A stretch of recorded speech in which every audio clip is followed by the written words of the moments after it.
I'm John Hart Asher from the Lady Bird Johnson Wildflower Center, stepping in for Tom Spencer.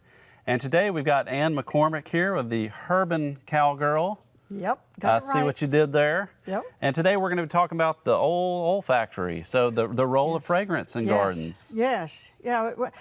When we're putting together a garden, we think of how it's going to look and to look in different seasons of the year, but there's another aspect that we don't think about as much. If I said to you, let's go out into the garden, it would immediately bring up certain aromas to them. And as we go through life, we also pick up aromas that we particularly like or particularly don't like. I grew up in an area, for instance, which had lots of eucalyptus trees in Southern California.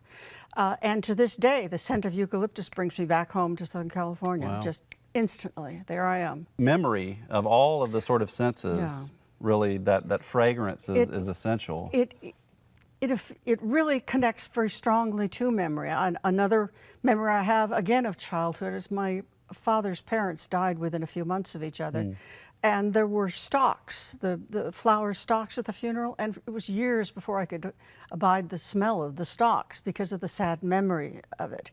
And I'm sure everyone has something along those lines. In fact, actually, before I became the Herbin Cowgirl, when I was a little girl, I tried my first hand at creating potpourri, but Christmas, loved Christmas. I adored having the Christmas tree in the home because it just fills the house with the aroma. And to me, it was just a wonderful, wonderful smell.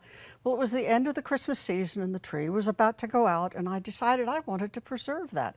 I got a little container and I collected as many of the leaves as I could from the tree to get into there so that during the year, whenever I wanted to smell that, I could just lift the top and smell the pine scent. It was just a happy memory, and it was a way of hanging on to that happy memory. And I think that with aroma, we can definitely bring back memories, bring back feelings. Most religions of the world, for instance, use incense. People haven't perhaps thought of that, but certain smells, certain incense are associated with the divine and a connection with God.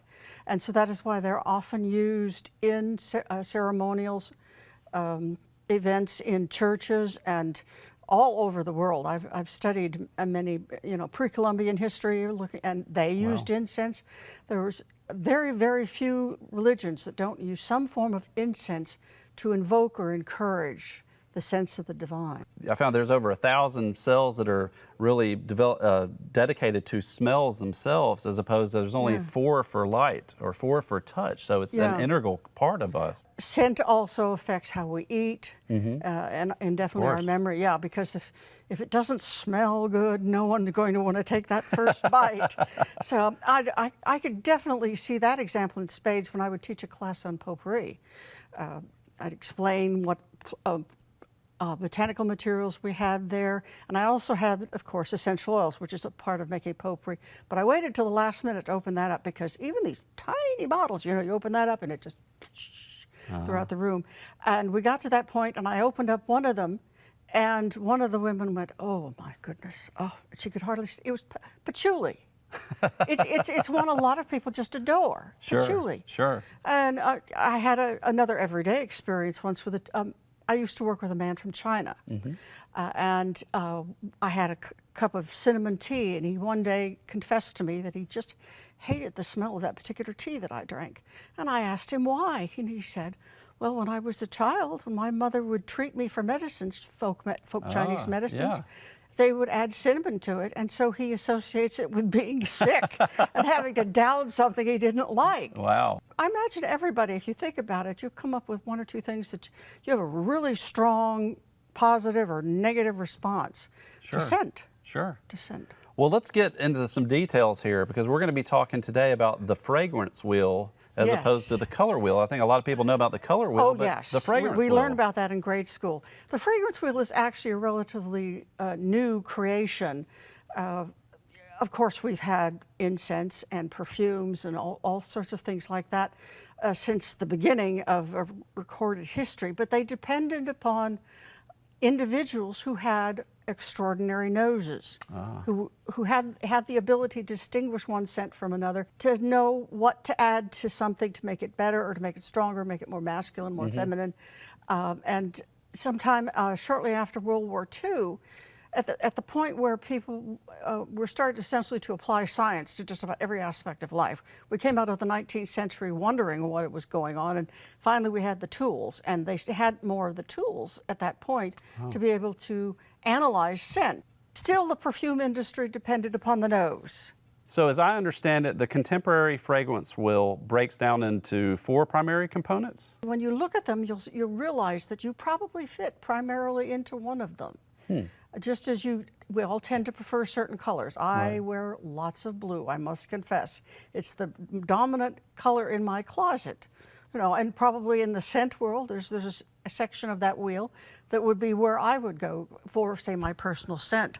Although for cleaning the house, I wouldn't necessarily want the same thing. There's fresh, floral, oriental, and woody. Yeah, now fresh, anyone who cleans, you go down the cleaning aisle in the local grocery store and you're gonna see little tags on the, you know, fresh clean scent, fresh linen scent, outdoor, because it's part of that section we associate with cleanliness.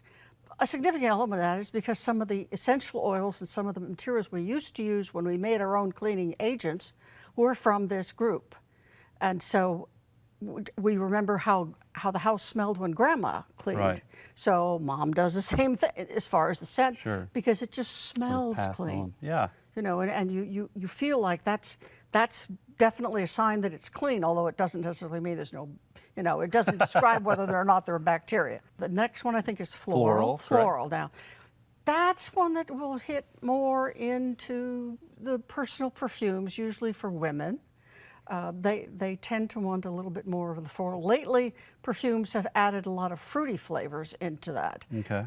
because of the younger generation's preference for some of those. But there's still that element of sweetness and a positive aspect that goes with it. Even vanilla actually comes from an orchid flower. It's the pod from the orchid, and it has something of a floral scent. And years and years ago, out in the far west, if a woman wanted to dab a little bit something and she had no time to grab anything else, she could put a little bit of vanilla behind her ears. The next one, Oriental. yes. Now, see, that's the section that would include patchouli, some sandalwood, some of the cinnamons and the spices that we recognize. It's starting to get onto the edge of that as well.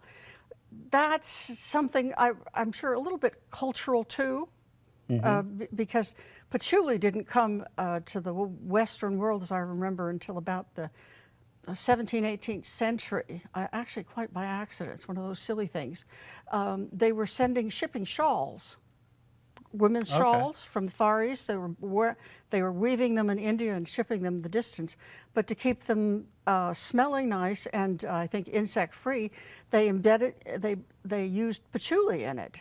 And that was the first time a lot of European women had ever smelled patchouli, so they began to demand it. So again, scent coming through. Really quickly with the last one we have woody, which is things like amber. The man's scent. That's more where you're going to have the man's perfume of the great outdoors, definitely elements of pine, cedar shavings. You know, Stetson is probably one close, well into that, say, because men don't want to smell like women. Sure. Generally speaking, and it attracts us because we associate those scents with a masculine man, you know. So you just have to see how this goes. The fun part of it is knowing all these different major categories and looking at the little bits. You can think about, what are the things that I really like? What is it when I get a scented candle that I prefer? Right. In fact, I know from, since I know what my personal preferences are, as we most generally do, you know, I'm looking at an array of candles. There are some of them I don't even bother opening the top because I know, not that one, not that one. Oh, this might be, yeah. And we just have those personal preferences. That's right. Well, that means that everybody's got a choice of their own. I'd like to thank Anne McCormick for coming on today. Very interesting conversation. Thank you for sharing your wealth of knowledge about floral scents and everything. And now let's check in with Daphne.